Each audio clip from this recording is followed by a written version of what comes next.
Dumelang, welcome to Face the Nation. I'm Clement Manyathela. It's wonderful to have you with us here on SABC News. On the show tonight, the EFF is now 11 years old. It's preparing to go to its elective conference in December, but the organization has experienced some upsets. Its electoral performance was not the best this year. The party's support declined to less than 10%, so it's no longer the third biggest party. The party has also lost its deputy president in Floyd Shivambu, who has since joined the MK. So how is the founder and leader of the EFF steering the ship?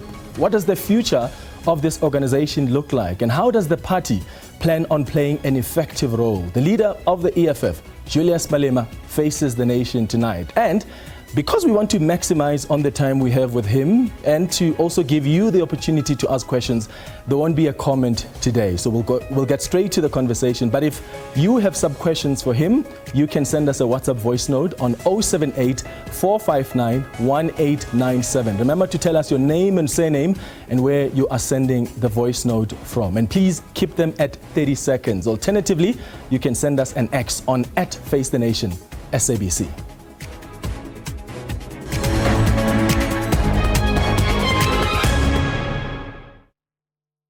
Julius Malema, leader of the EFF, thank you so much for making time for us. Thank you for coming in. Relevant. Thank you. Thank you for having me. Relevant. I want to start off with something that a lot of people, and I'll say including myself, have just been wondering about. How have you been since Floyd Shivambu left? Because I think it's one thing to lose a comrade, but it's another to actually lose someone you had considered a brother. And I wonder if that kind of relationship still exists. But I'll start there. How are you doing? Well, I'm doing very well. The leadership of the EFF remains intact. Although his departure was painful, but I got some sense of relief. I don't know why. It was as if I've put down some heavy load.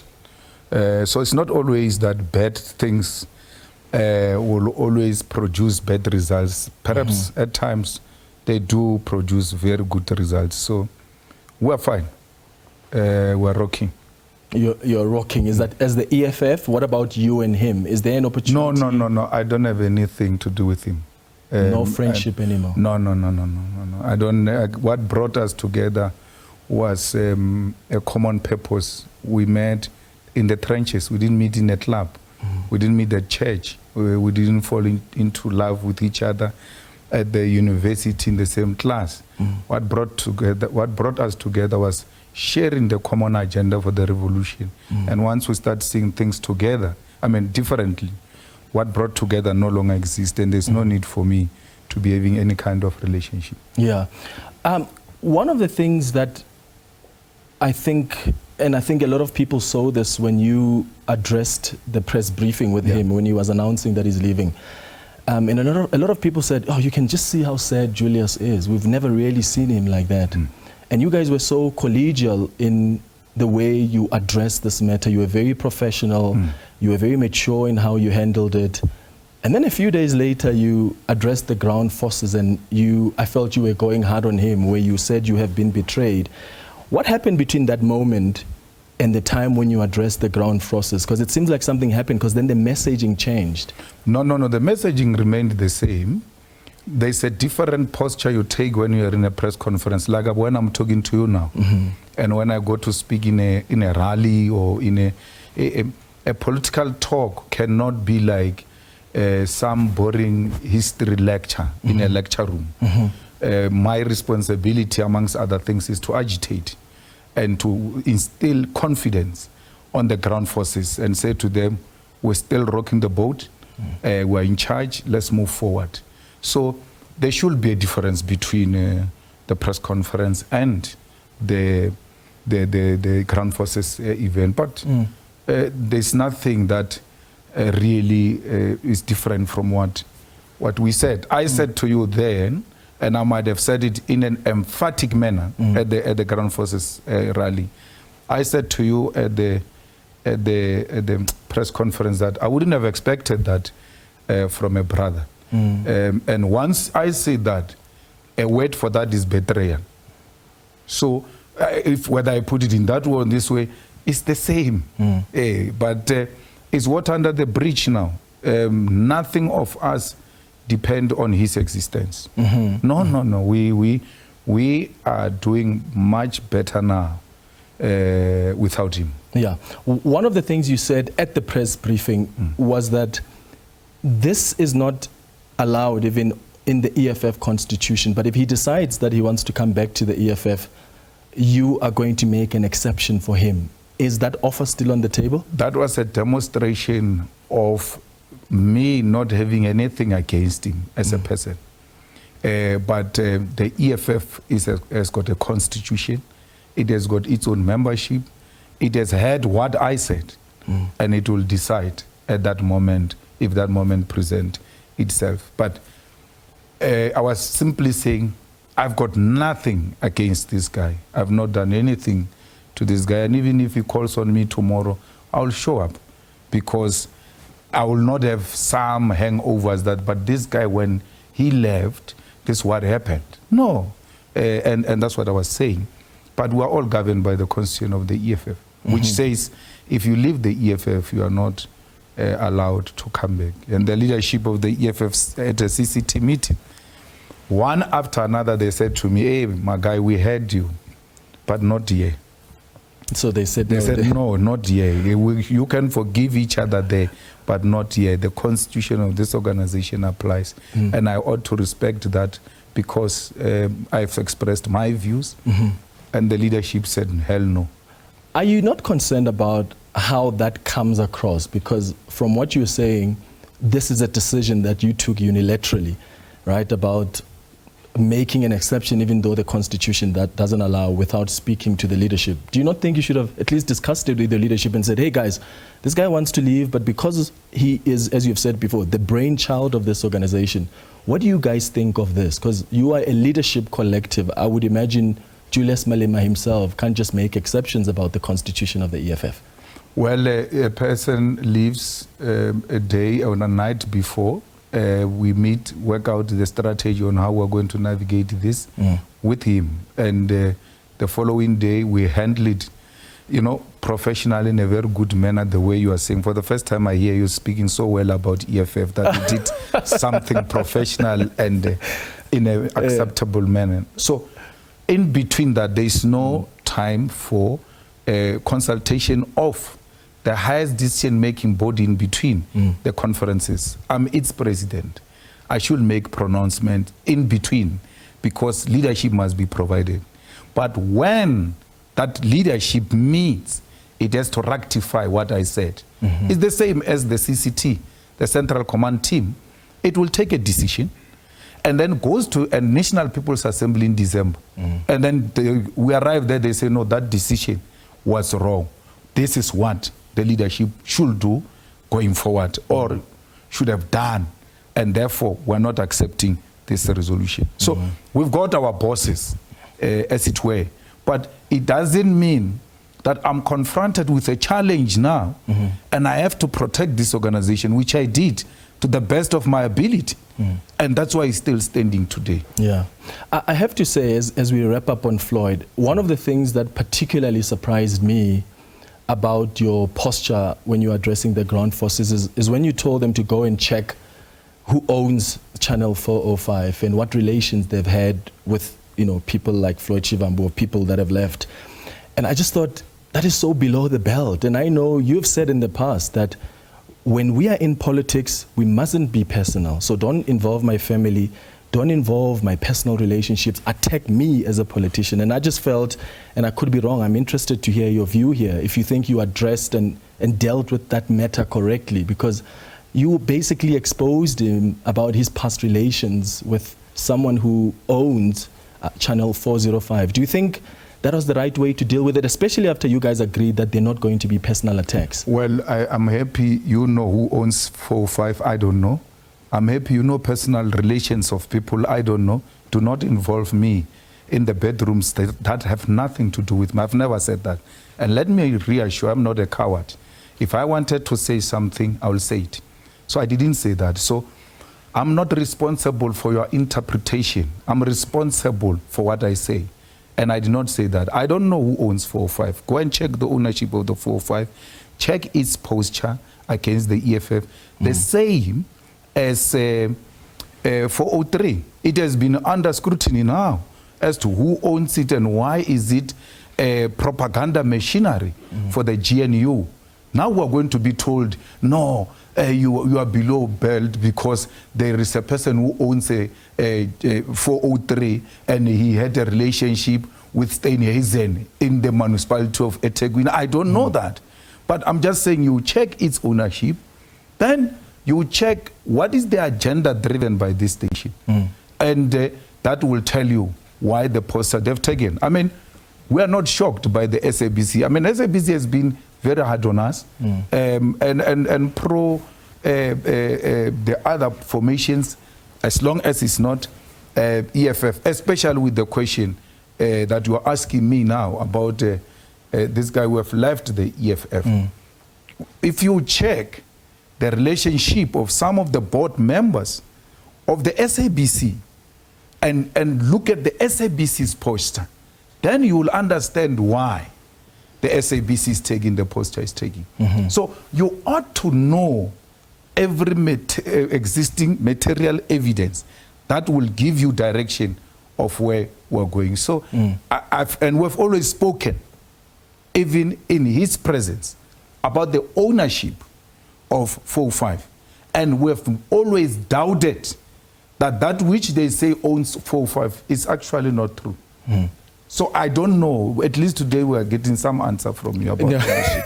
So I just wanted to give you an opportunity to clarify that, because that's at least in my interpretation, which is why I wanted you to at least explain it. Because when you said go check who owns 405 and the relations they've had with the people who have passed, but I'll take your explanation.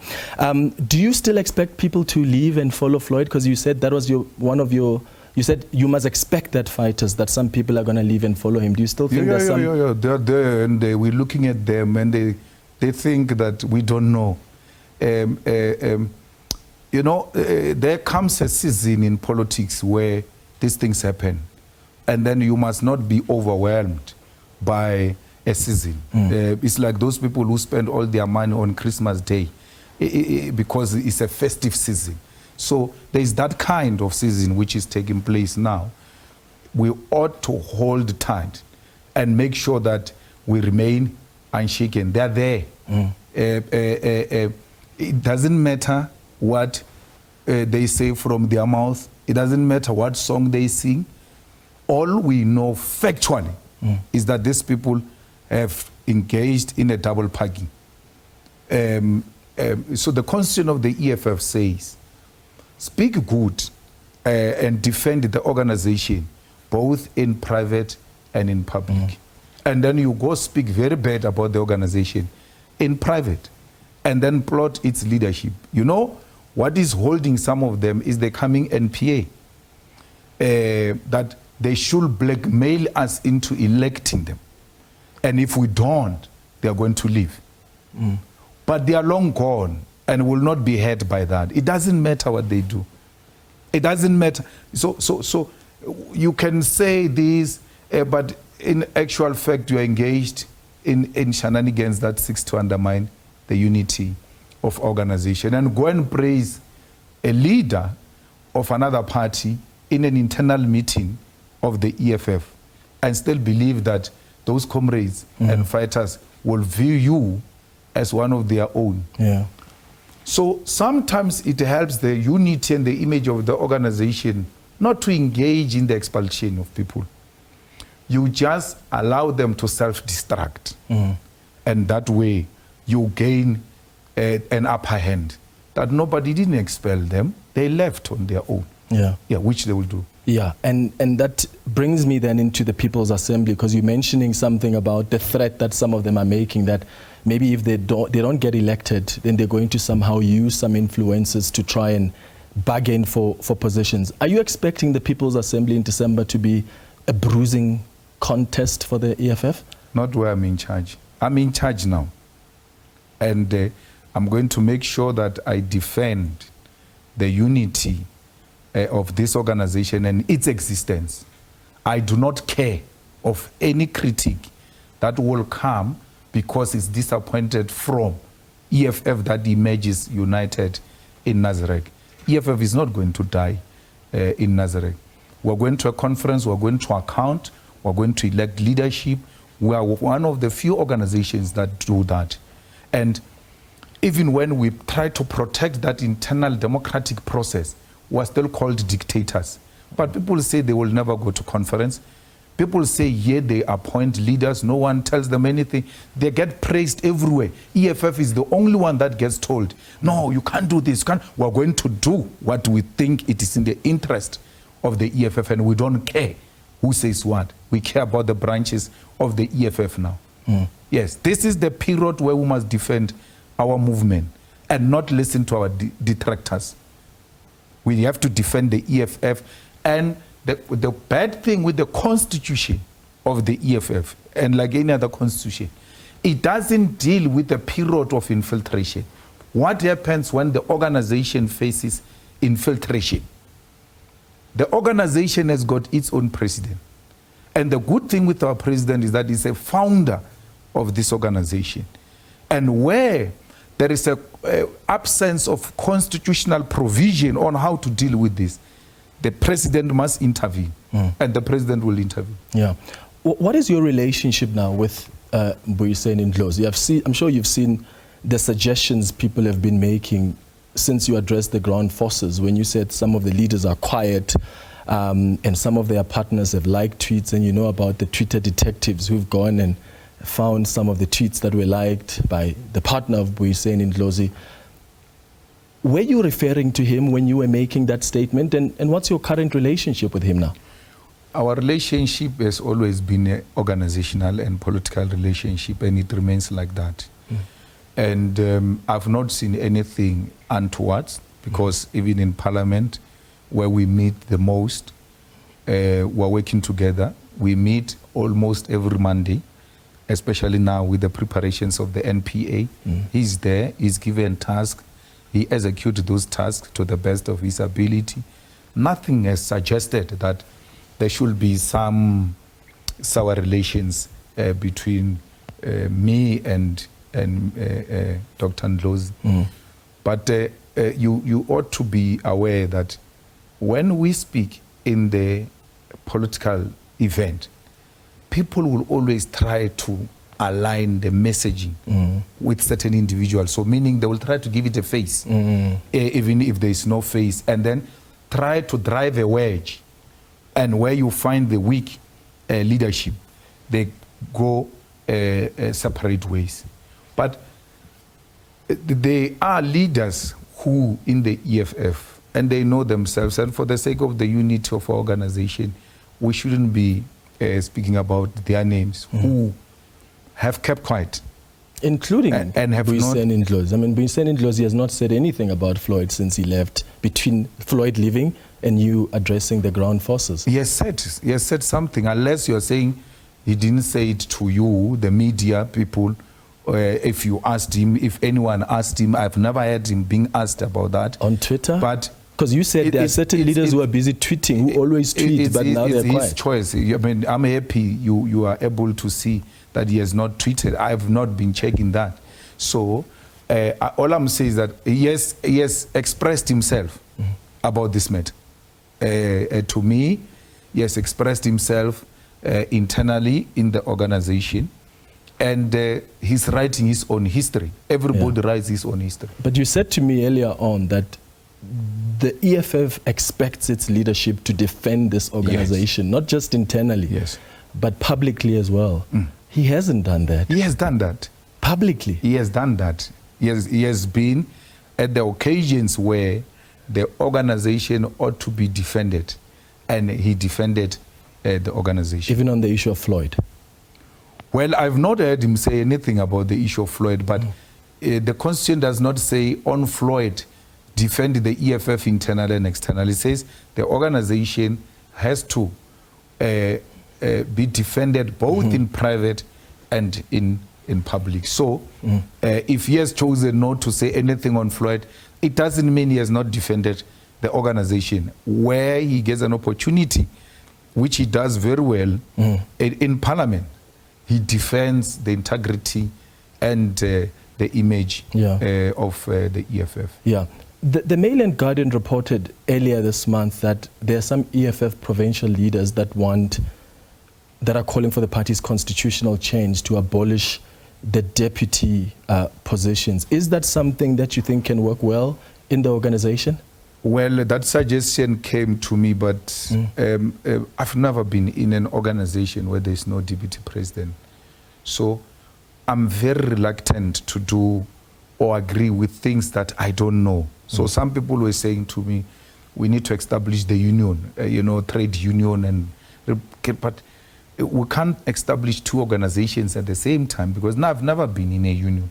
So if there are comrades who are going to establish a union, and we can see it's a genuine union, it's not someone trying to resolve this issue of unemployment by forming a union, we'll support that. I've not listened to a real political persuasion as to why we should abolish the issue of deputy president, because you are irritated by what Floyd did. That is not objective. So you can't make rules based on Floyd for future leaders of the EFF who have not done anything wrong to the EFF. So you can be angry now with Floyd and be angry with whatever that he was occupying, and then say, no, he must go with everything. No. It's what irritated you now, but it can be a long-term solution. What happens if Julius Malema is unable to discharge this responsibility tomorrow?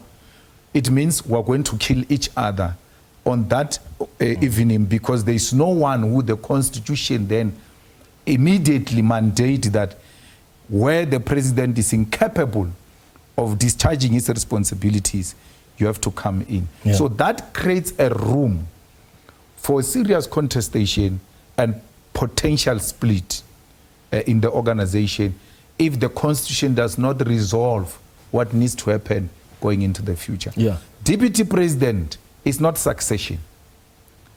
Being deputy president does not mean you're going to be president. Being deputy secretary general does not mean you're going to be secretary general. So you deputize in the absence of those you are deputizing. You are not even an assistant. You're not an assistant president. You are a deputy. You've got your own responsibilities. And you get assigned certain things. You don't interfere with what your principal is responsible for. Yeah. And in terms of succession in the organization, and I know names are being bandied around now. Some people feel Mbuyiseni Ndlozi should contest Secretary General, the position of Deputy President. What confidence do you have in the current leadership and the possibility that they may return, including yourself as it is? Are you more open to, as a democratic party, obviously you allow anybody to contest positions. I just want to get your thoughts on the current leadership and the possibility of them returning, being re-elected, and also some of the names that are being mentioned to occupy the position of leadership in the EFF. I think they all qualify. If it's the names that you have given to me now, the current leadership of the EFF is well capable. Our Secretary General is at the center of what we're going through now as an organization in defense of the EFF. He has been steering the ship. He has been ensuring that these branch meetings, regional meetings, and eventually provincial meetings take place in an orderly and disciplined manner, and they do take place, that the administration of it is proper. And where he has been called upon to defend our organization, he has never been ashamed, not for a day, for associating with us.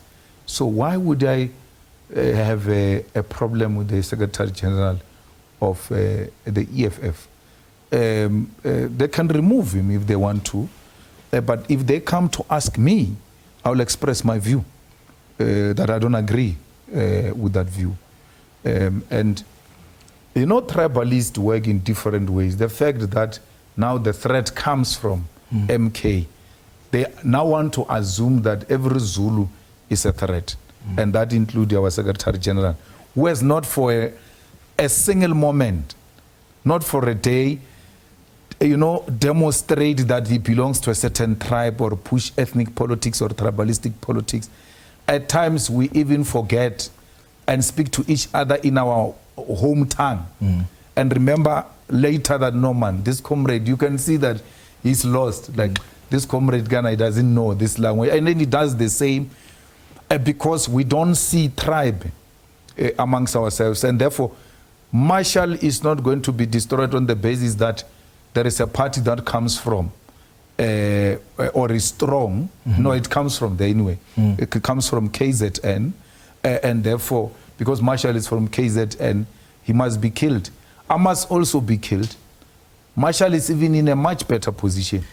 This party that you are saying comes from KZN, got 45% in KZN. I come from a province where the ANC got 73%.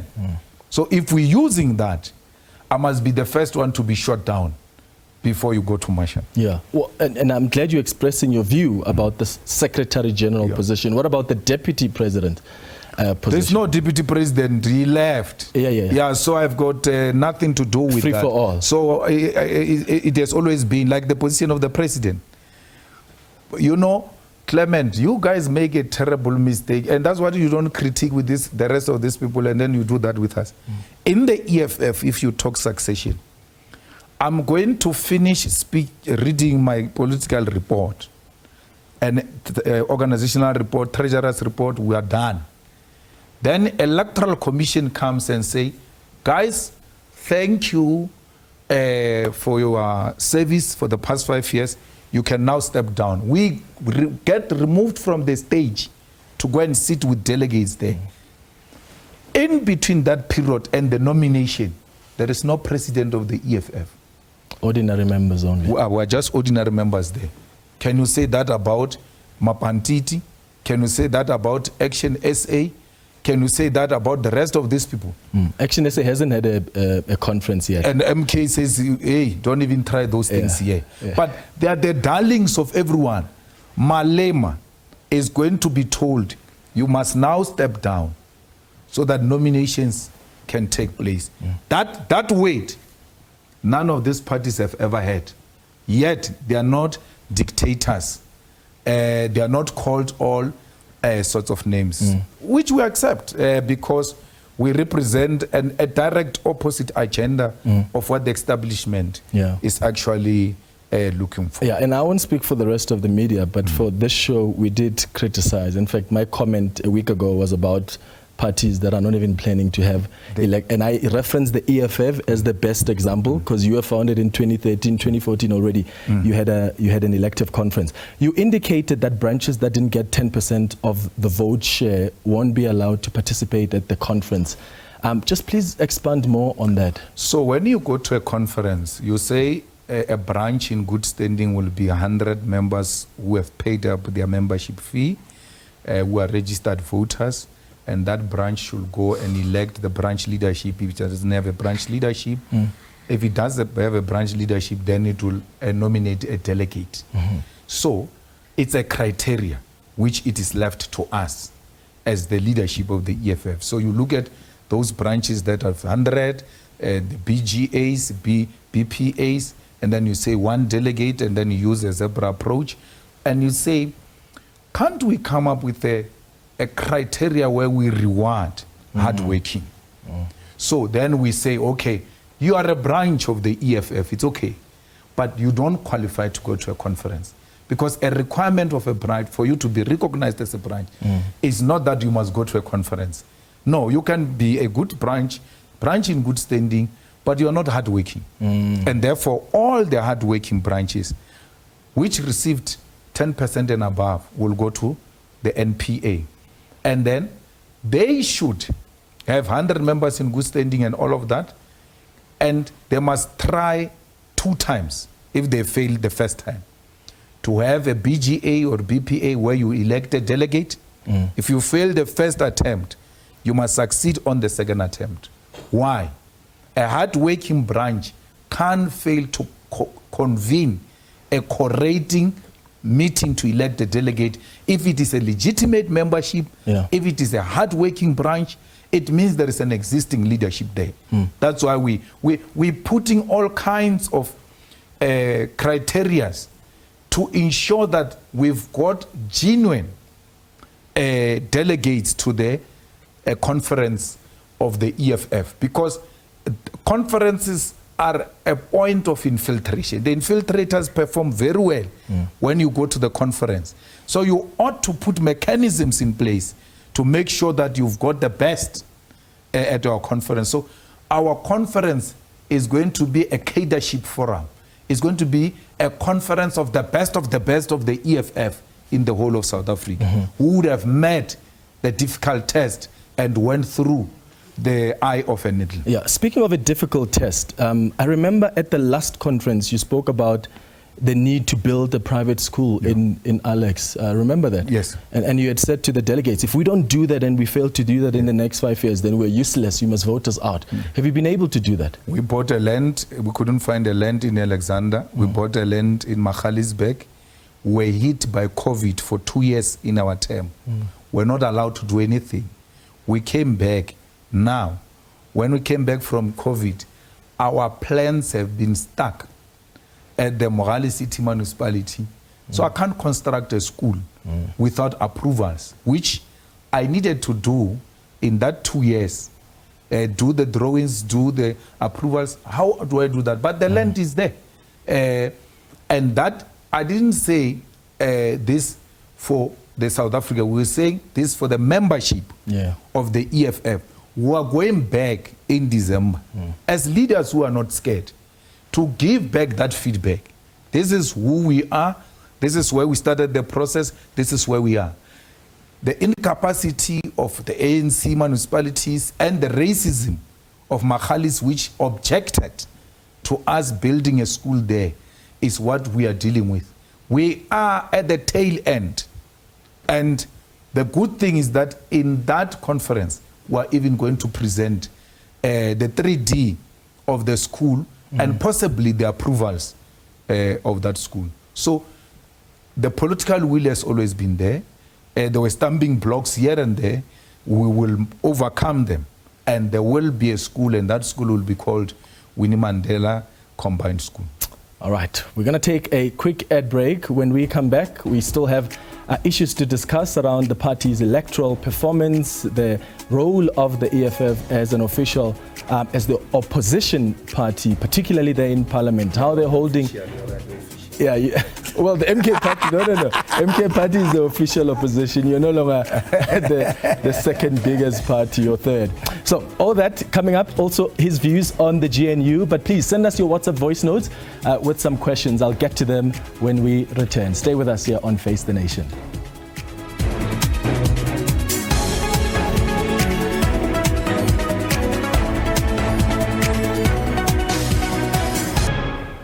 Welcome back. We're in conversation with the founder and leader of the EFF, Julius Malema. I've been asking you to send some questions if you have any. So I'll start with some questions that came through via X. Lane says, the question to Julius, how must people trust the EFF when its prominent leaders are leaving the party for other opposition parties? What is it that the EFF is not doing right that makes its best leaders to leave? I'll get you to respond to that, Mr. Malema, before I go to the next question. Well, what is it that the EFF has changed from its formation until now?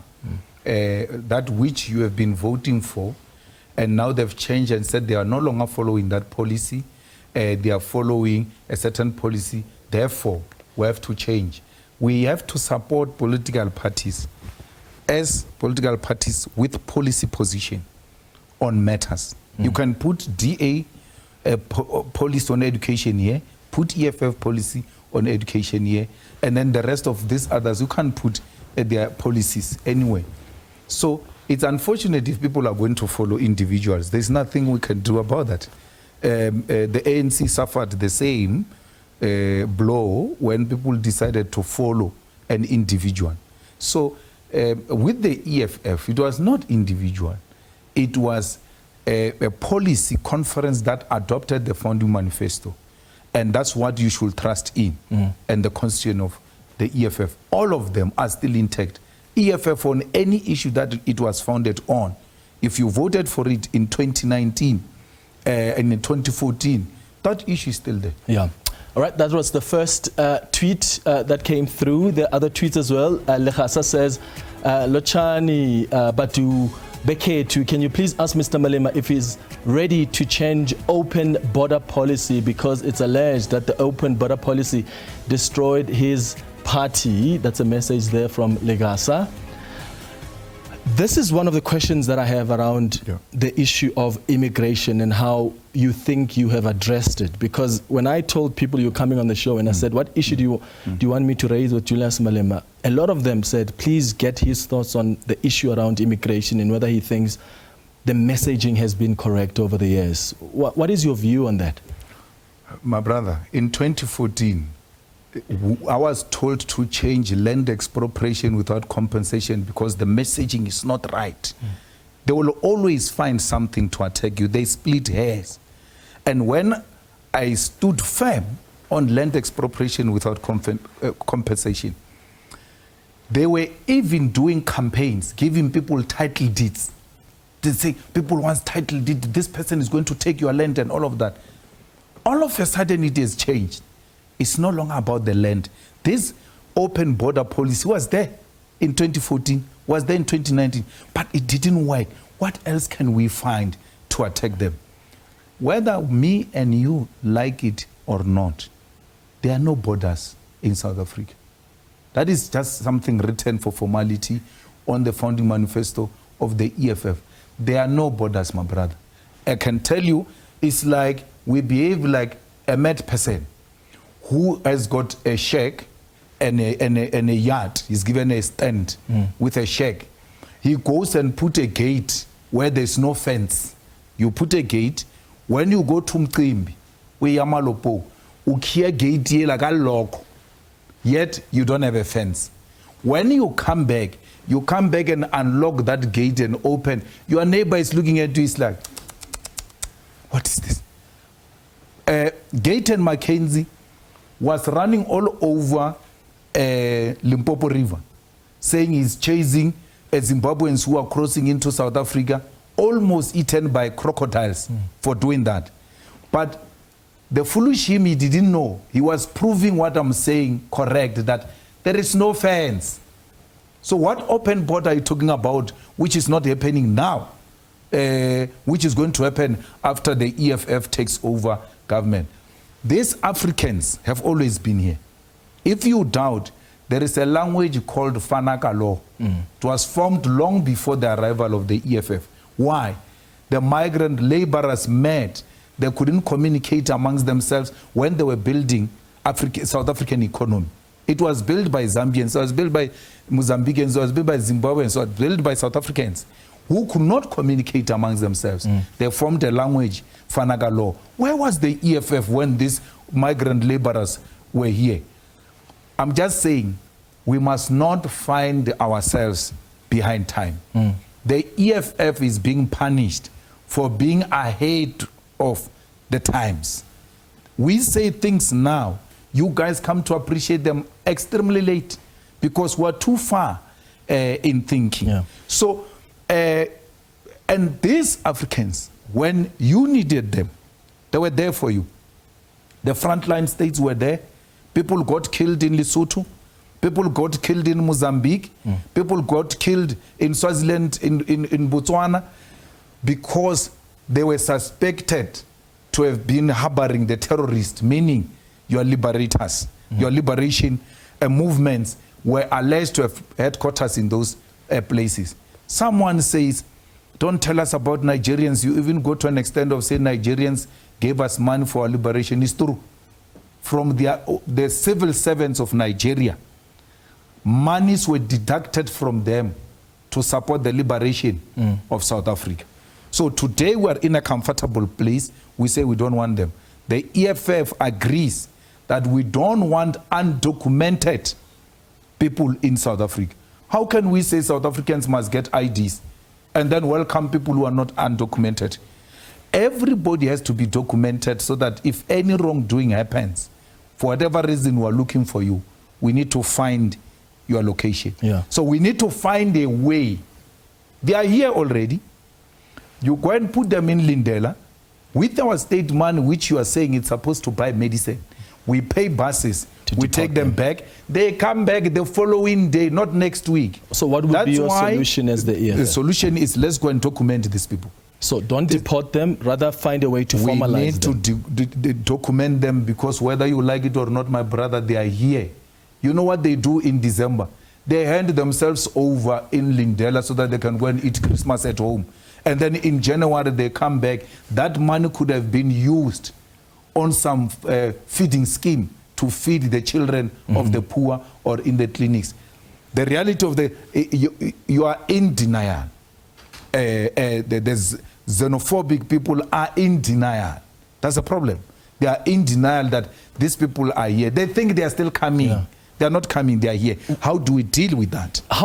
What about the issue of scarce resources? Because you know about the unemployment in this country. And what government is trying to do is also make it difficult for foreign nationals to have jobs here. Not necessarily make it difficult, but you need to find a way so that you don't get a helper or anybody else where there's no scarce skills who gets a job here without considering South Africans first. So how do we deal with the issue of scarce resources? Because when you've got all of them here and you're saying let's formalize them, we don't have jobs. So the competition is high. So you're going to have South Africans that are without jobs. Some of the jobs are really taken by some of the foreign nationals, whether they're here legally or not. I've never had a country where it says it doesn't want to grow. Numbers matter when it comes to geopolitics. China, it is what it is because of its size of its population. But its economy is growing very well. Ours is not. Because the leadership is working. Let's industrialize. Let's make sure that manufacturing grows in South Africa. Let's create jobs. But all I'm saying is, you are saying these people are coming to take jobs. Which jobs are you talking about? Because there are no jobs that South Africans are accepting which are a reflection of slavery. These people are being enslaved here in South Africa. And when you say they've taken South Africans' jobs, you are saying South Africans must be enslaved. These are not jobs. These are slaves' jobs, which South Africans don't want to work abnormal hours, to work under difficult conditions, and don't get paid and don't have rights. So no South African wants that. At the level where it's a required skill, South Africa makes it very clear that we must give preference to South Africans who've got the similar requirement. Unless we don't have artisans, then we go and fetch from other countries. We're going to chase these people out of South Africa.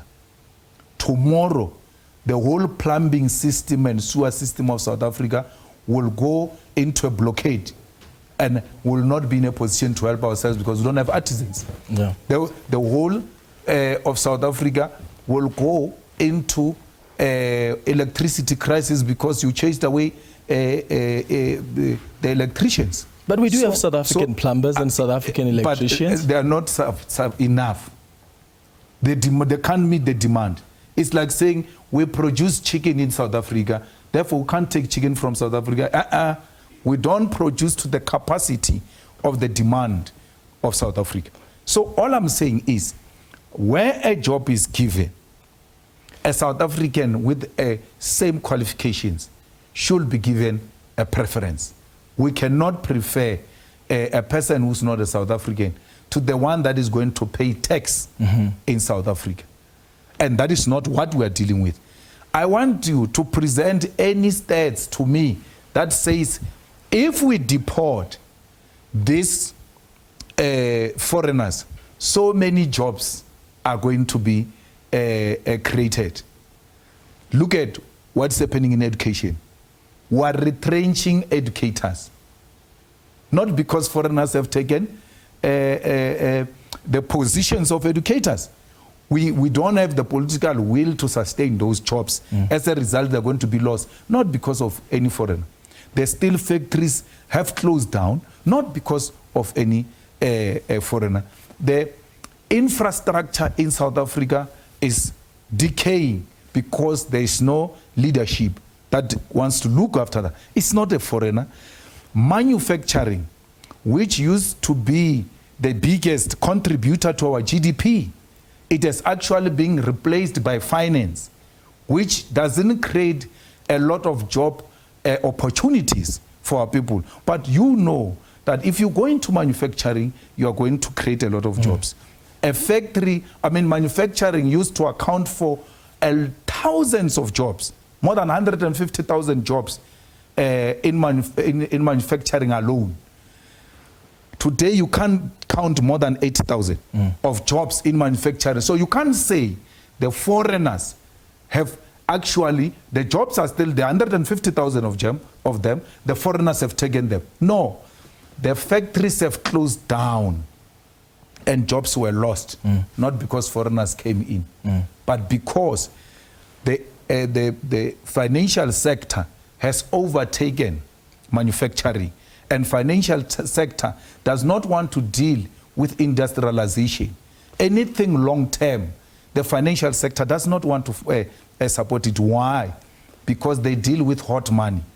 They deal with short-term investment, and they don't want anything to do with long-term investment. Let's talk about the EFF electoral performance. Yes. It wasn't the best of results. You're now under 10%. Do you think that part of the problem, I'm sure you've done your assessment by now of whether or not some of the things the EFF did or said were a result of that electoral performance. And I wonder if your approach in Parliament over the years was also a part of the problem in your view, because you did say after elections that our strategy is now going to change. You're not going to see us shouting and being kicked out of Parliament. We're going to no longer disrupt parliamentary meetings, but instead focus on playing a robust opposition. Do you think that also affected your performance? No, that is what sustained the EFF. You can't introduce yourself like you have been here. You ought to introduce yourself in a manner that you will be felt that you have arrived. So you must learn the law of presence.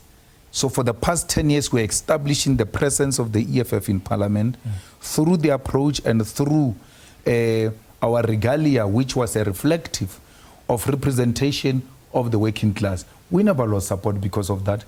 Because that behavior, if you check it, by the way, it was worse between 2014 and 2019. It was more robust and more radical and got us more vote in 2019. Why would it lose us vote in 2024? I'm just saying, my brother, we must not listen to people who have a mind of a rat, who can't think behind 10 years as to what happened previously and what's happening now.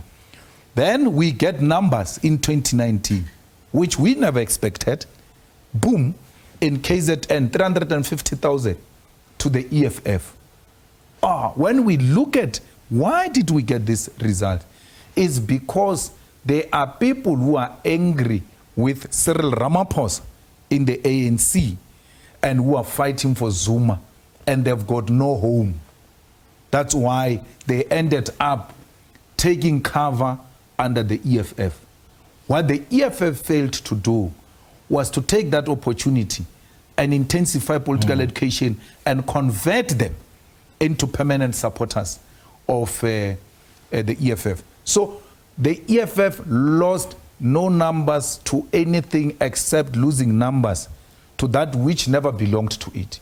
And EFF did not take effort to win it over. It just took it as obvious that these people are ours. Whereas when Marshall was giving us results in KZN in 2019, we were actually shocked. He says we passed 100,000.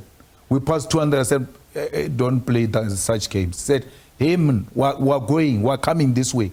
So we were shocked in 2019 by KZN performance the same way we're shocked now by KZN performance. No policy position. So let's take open borders. Why Mashaba did not get 10%? Because your measure of success, all of you, is 10%. That if you support an open border where there is African unity, you lose vote. Why didn't Mashaba get the votes? Why didn't get the Lepantiti get the votes?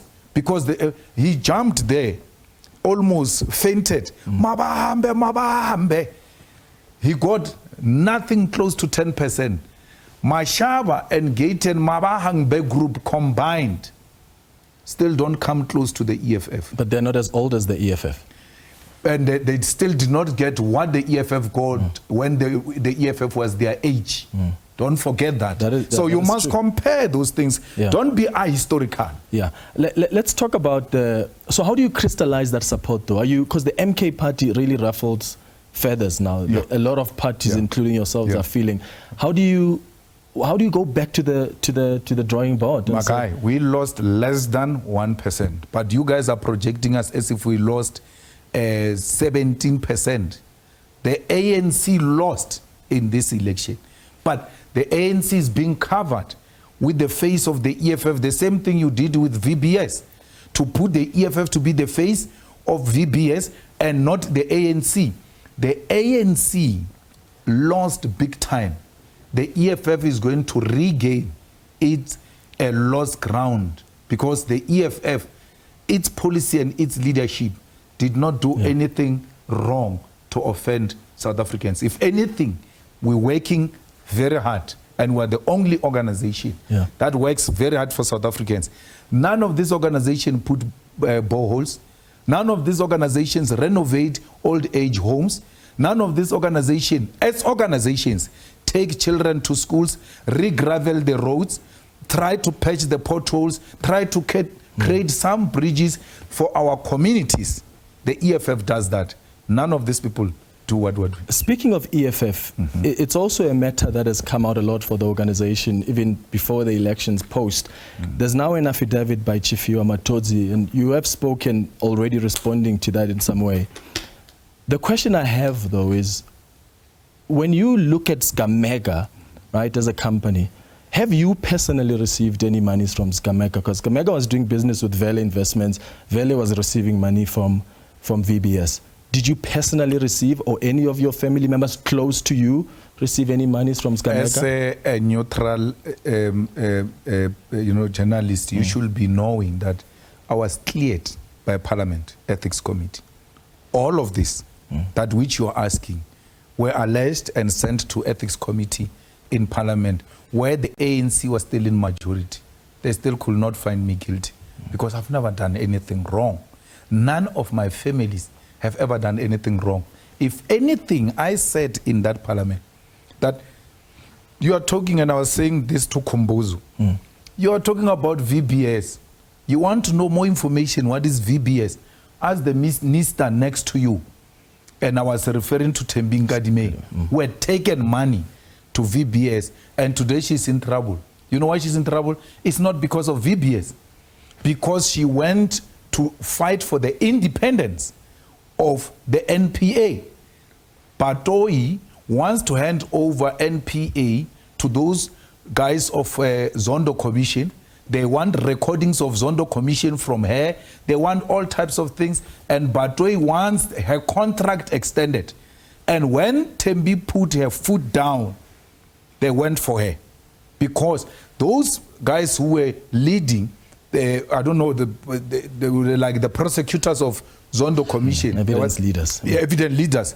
They are now working for NPA after they referred the Zondo Commission report to NPA and said, guys, you will decide if you want to prosecute or not on that side. Then they go and catch the javelin on the other side, wanting to prosecute the people. They said, we are done with them, you will make a decision. So she says, how? How do you do that? Okay, the recordings. She says, give me, recordings is these things of spying. They were spying on us, listening to our phones, listening devices and all of that. All of that, the custodian of that is the Department of Justice. So she has put those things safe under whatever administration. But Toy says, bring all the recordings to me of the Zondo Commission. She says, no, it doesn't work like that. You say, I want Clement's recordings, and these are the things I want in the recordings. Yeah. The Department of Justice, they've got their own mechanism. They go and listen, take only that part, and then give it to Batoi. We don't want to know your girlfriend through Batoi because you'll be hearing the things she's not supposed to be hearing if she gets all the recordings. Yeah. So they want to kill her because they want Gwede, they want all of them and all of that. We don't have a problem with that. But they are now using VBS as a smokescreen. She did not commit VBS now as a Minister of Justice. Why was she not the face of VBS when the EFF was the face of VBS? What happened now for them to go for her? Because she came from that VBS arrangement in Polokwane to become a Minister of Cocta.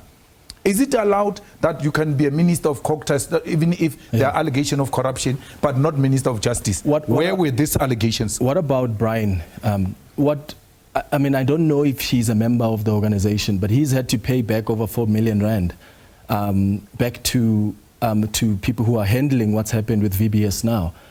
You are the people that are fighting for those that have benefited anyhow to be held accountable.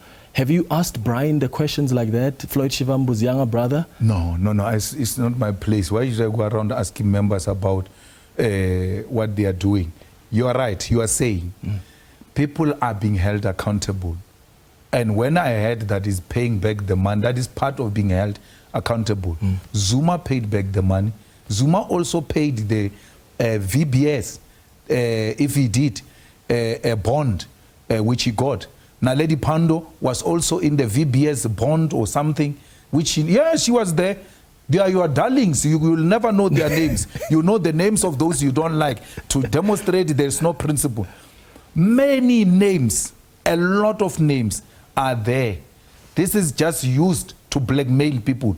When they try to speak, they say, we'll release this thing about you. So if he paid, good for him.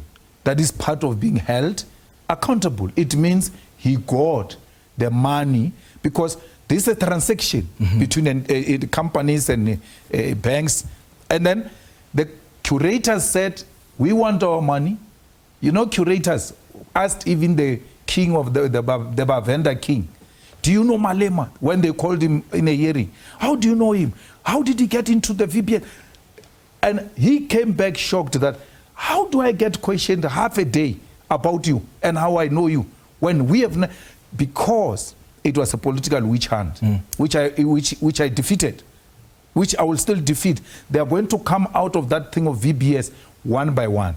They are going to eat each other through Batoi in the NPA because she says these people are accusing me, even my friends internationally are laughing at me that I've come into this position, I've not done anything. Doing anything is to go after prominent politicians that are found in Zondo Commission, which we don't have a problem with.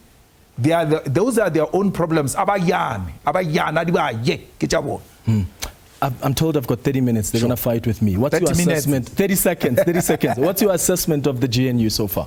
It has failed. How can a minister not go to a place where the president is signing a bill? That is bringing cabinet into disrepute. The president should have fired that minister there and there because when you are there, you are no longer serving the DA constitution. You are serving the South African constitution. This has failed even in practical terms, not in theory. The Bella Bill exposed these people for what they are, a marriage of inconvenience, a DA-led government. It's not an ANC-led government. It's a GNU. Helen told you, where I went to him, he said, let me lie to them and say it's a government of national unity because if I tell them straight that it's me and you, they are not going to agree. So it has failed. Whether they are in denial or not, it has failed. They are going to fight on NHI. They are going to fight on NPA because the reason why you see the Communist Party taking a posture it is taking, you must just look at where does Gwede Mantashe stand in all of this. Right. That's why the Communist Party does not agree because they know there is a crocodile waiting to swallow them. Julius Malema, thank you so much for making time for us. Thank you for having us. And thanks to you for watching the Tuesday edition of Face the Nation. We'll be back with you on Thursday at 8 p.m. Have a good evening. Cheers.